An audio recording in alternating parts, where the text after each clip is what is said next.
เด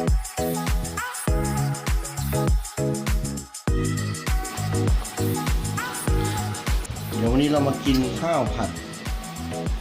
กุ้งนะครับข้าวผัดกุ้งอาหารง่ายๆเผื่อใครแบบนึกไม่ถึงนะเดี๋ยวหิวยาว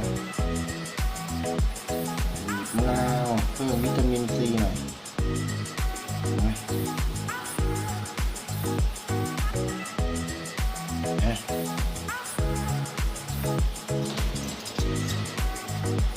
ข้าวผัดกุ้งไข่ดาวข้าวผัดแบบรวมกับข้าวผัดทะเลปลาหมึกเนี่ยกุ้งเราดูกุ้งข้าวผัดกุ้งข้าวผัดกุ้งข้าวผัดทะเล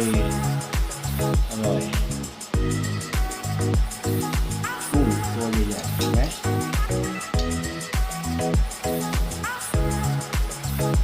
ถ้าหิวก็ไปสั่งกินนะกินกันเลยอาหารง่ายๆอาหารตามสั่งง่าย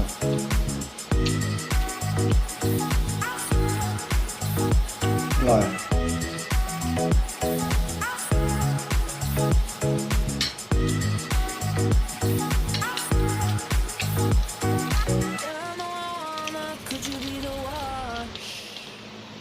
น้ำปลาลงไป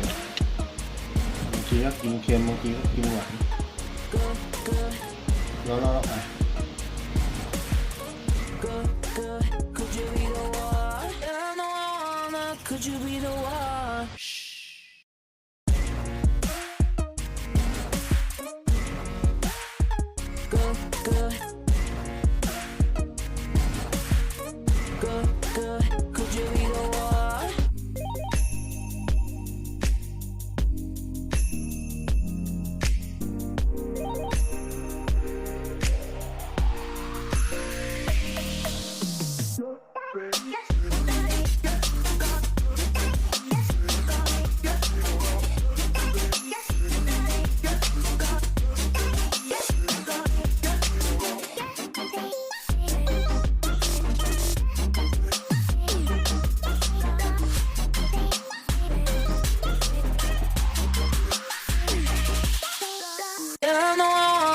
Could you be the one?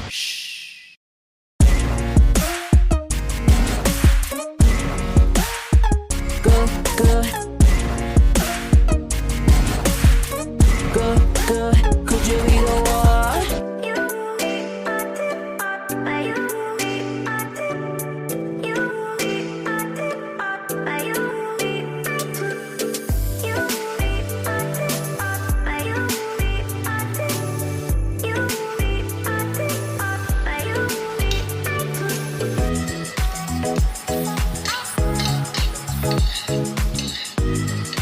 ไม่หมดนะครับ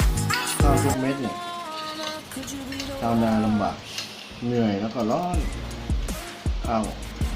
กว่าจะได้แต่ละเม็ดกินให้หมดที่ไม่เหนื่อยเรียบร้อยอร่อยครับข้าวผัดกะเพราข้าวผัดทะเลกุ้งปลาหมึกไข่ดาวเยี่ยมเลยกดติดตามกดไลค์กดแชร์นะครับฝากด้วยครับเดี๋ยวมาดูต่อไปคลิปหน้าว่าจะกินอะไรเผื่อ